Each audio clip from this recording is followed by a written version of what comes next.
So may repair tayo ngayon, no? Ang problema ng piso wifi ay connecting lang, kahit na restart na, magkailang restart na pero connecting pa rin. So yan yung isusolve natin sa piso wifi nya. Tara. Sir, anong problema ng window mo ngayon? Ha? Anong problema sa window mo? Kaya tinawagan kita kagabi dahil mga 7:45 PM in the evening wala siya connection, then hangtod karon wala gihapon. Sa tingin ko sir, yung window mo may connection yan, kaso lang ang mga cellphone hindi walang connection kasi hindi naman sila makakonect, connecting lang. So yan yung problema, may connection siya kaso hindi makakonect yung cellphone kaya connecting. So makita natin yung subukan mong mag-connect sa cellphone mo. Yung anong pangalan ng wifi mo? Syntes piso wifi. Sige. How? Yan, long press. Tapos ayan, makita natin to. Ito na. Syntes piso wifi. Click natin yung Syntes piso wifi. Ayan.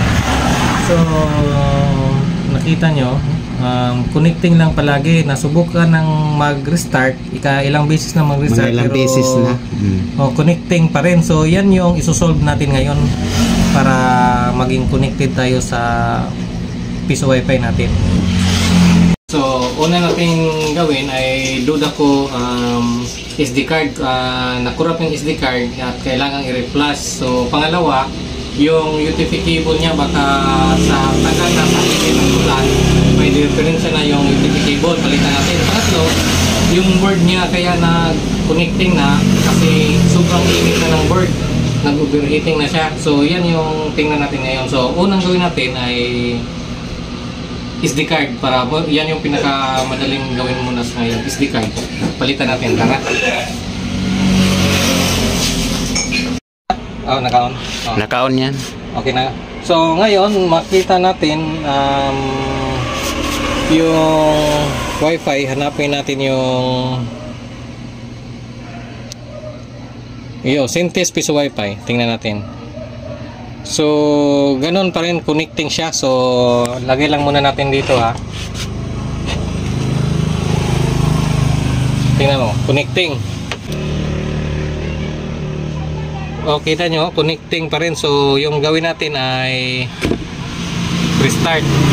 Hindi restart kasi ilang beses nang ginawa niya ay ganun pa rin. So subukan nating magpalit ng SD card. Itong SD card ko na ito ay i-refresh ko na para diretso na lang. So subukan nating palit ng SD card.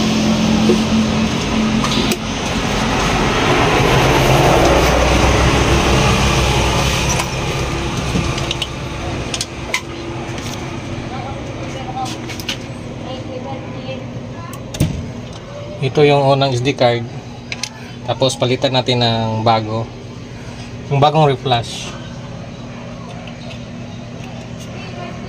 Ayan. So subukan natin i-turn on.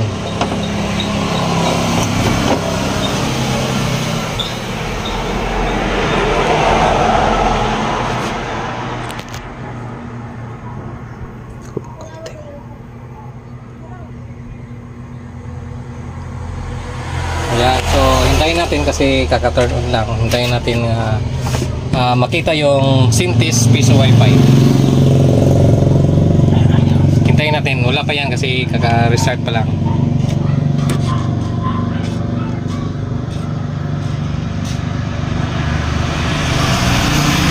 Ayan, so nakita natin yung Syntes piso wifi.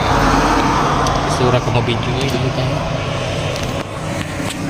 Ayan, kita nyo, connected na. So yung problema lang niya ay SD card na corrupted siya. So kailangan nating palitan.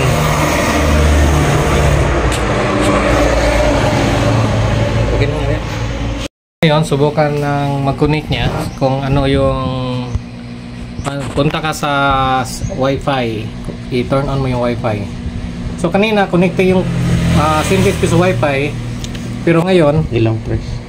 Pero ngayon, click yung Syntes.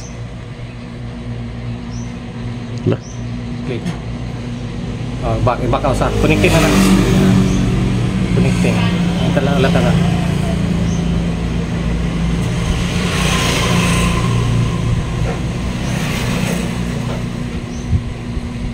Ayan, so ibig sabihin yan ay connected na.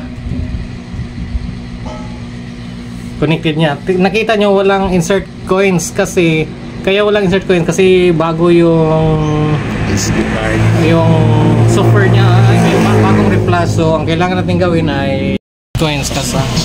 So nakita nyo no, walang insert coins kasi bago yung SD card na nilagay natin. So yung gawin lang natin ay dial mo lang yung 10.0.0.1/admin.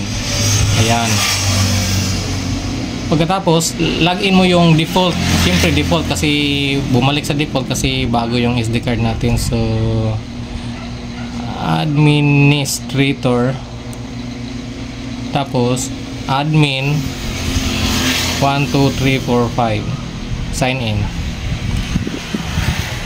Ayan, so pumasok na. Tapos ngayon tingnan natin dito ka punta sa may tatlong line diyan. So pinakababa may makita kang device.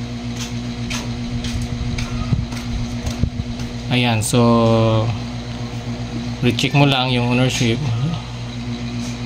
Ayan, tapos reboot.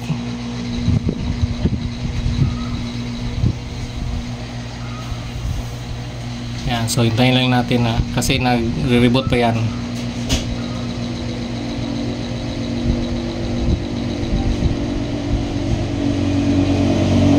Ayan, so subukan natin mag-dial ng 10.0.0.1. yan.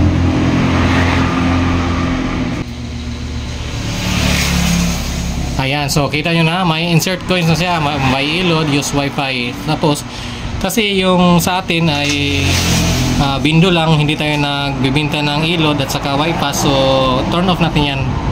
Punta lang tayo balik sa 10.0.0.1/admin.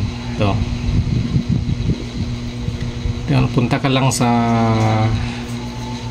portal, tapos wifi option. Ayan, so dito yung mga dapat mong i-off. Yan, off mo tanan to, uncheck. Tapos sa charging, dapat wala ilod kasi hindi tayo nagbibinta ng load. Tapos sa data, ayan, turn off lang yan. Time, okay lang yan. So ngayon dito tayo sa general. Ayan, turn off lang tong enable user login at enable wifi ticket. Ayan, so save natin. At syempre ibalik natin yung rate natin kasi naka-default rin yung rate. So ayun, solve na yung connecting natin. So yun lang, SD card. So kung hindi siya na-solve ng SD card, so next na gagawin natin ay pupunta tayo sa UTP LAN cable at tapos kung hindi pa rin sa board na, i-touch mo yung chips niya kung mainit. So, ayun, sana nakatulong sa ang video na to sa inyo. Maraming salamat.